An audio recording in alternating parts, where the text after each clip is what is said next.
Enzo Recto, kalaban ang katiwalian at kasinungalingan, kakampi sa katotohanan at kabutihan.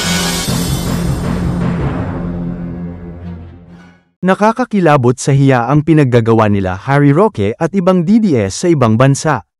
Pagkatapos noong mag-party-party sa labas ng detention center ni Digong ay ngayon naman ay nagra-rally at nagmarcha para pauwiin umano itong si Digong sa Pilipinas.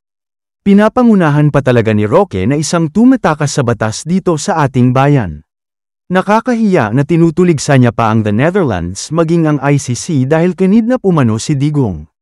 Napakalaking marcha umano ang sabi pa ni Roque na ang totoo ay ang konti lang naman.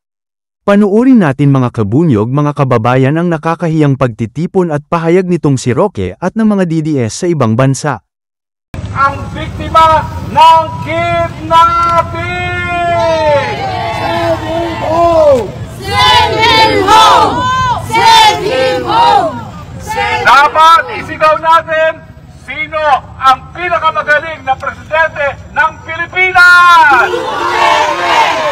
Duterte! Duterte! Duterte! Duterte! Duterte! Sino ang salot sa Pilipinas?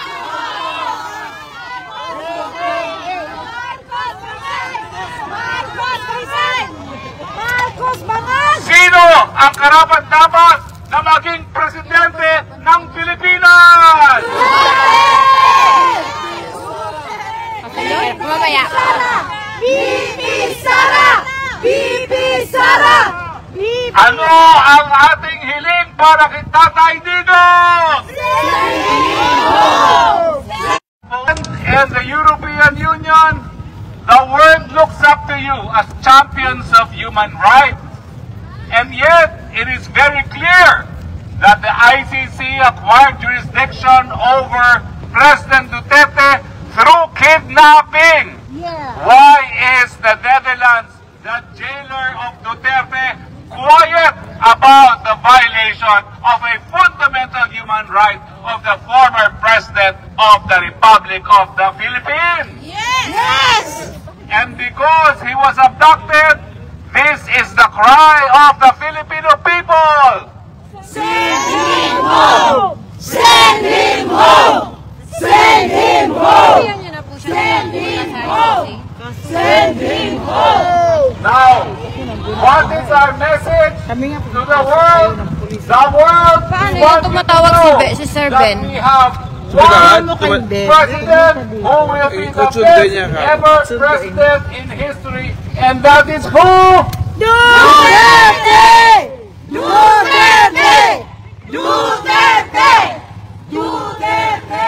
Muling nagbigay naman ng pahayag si Roque kaugnay sa kanyang warrant of arrest. Nanindigan itong si Roque na di umano siya maaaresto dahil naka-asylum umano siya.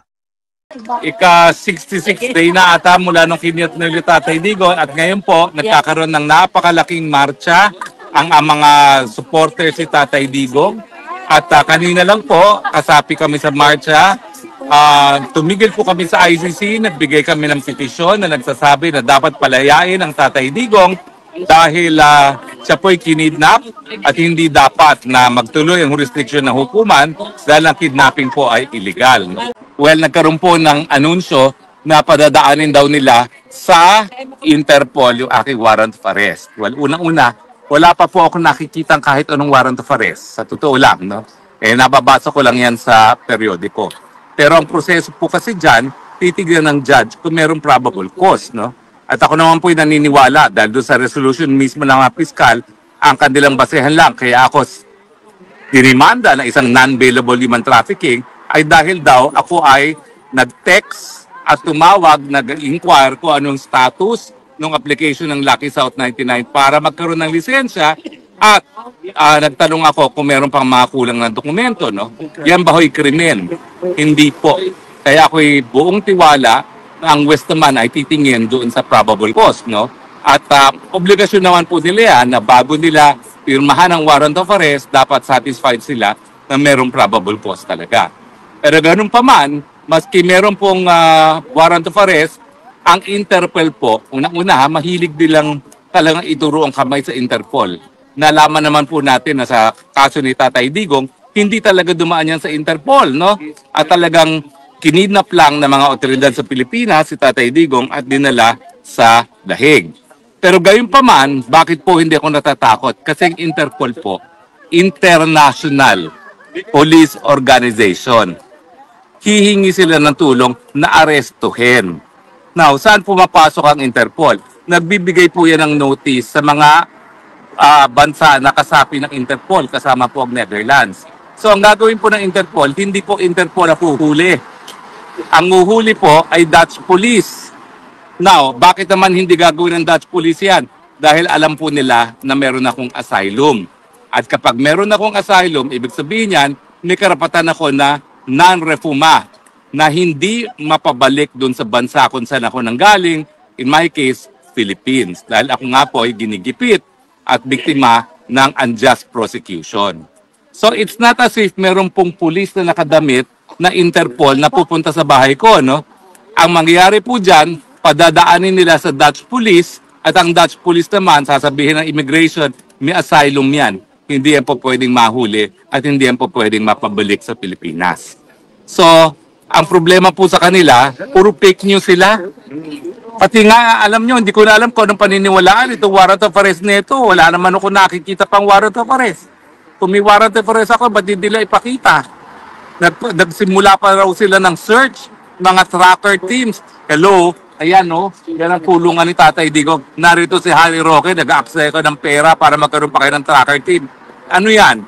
Kaya kayo bumuo ng tracker team para hanapin ako para may pondo na makurakot ninyo. Alam naman ng lahat kung nasaan ako. Ayan, araw-araw nandito ako sa piling ni Tatay Digong. Dahil ayan, dyan sa likod ng bakod na yan, nandyan si Tatay Digong. Ang naiisip ko lang, kaya nag-tracker team pa kayo para sa akin, kukurakutin nyo yung pera. Kasi habang may tracker team, may pondong hihingin. At hindi naman kayo po pwede pumunta rito na kayo mismo mag-aresto dahil baka naman hulihin kayo ng Dutch authorities because that is usurpation of Dutch police authorities. Gawin nyo yan para makulong kayo dito. Kaya lang, pag kayo nakulong dito, padadalhan na namin si Tatay Digong ng bulad. Hindi kayo pa pwedeng mag-share. Para kay Tatay Digong lang yan. Dahil hindi kayo mabubuting tao. Para kay Tatay Digong lang ang bulad. So, fake news po yan talaga. Puro fake news sila, no? Sa ngayon ay nakakapagyabang pa itong si Roque. Pero kapag dumating ang araw na maaaresto na ito, tiyak na hahagulgol ito at magpapaawa. Sa ngayon ay mayroon ng arrest warrant si Roque. At ayon sa autoridad ay makikipag-ugnayan na ito sa Interpol. Matatandaang si General Torre ang hamuli kay Quiboloy at Digong. Ngayon naman ay si Torre ang mangguna upang hulihin itong fugitive na si Harry Roque. Bunyog, bunyog, halikan na kasama ka. Bunyog, kapag buklod ay may pag-asa. Luzon, Visayas, Mindanao, isa ang pananaw. Sa bagong Pilipinas ang bunyog isisigaw. Bunyog.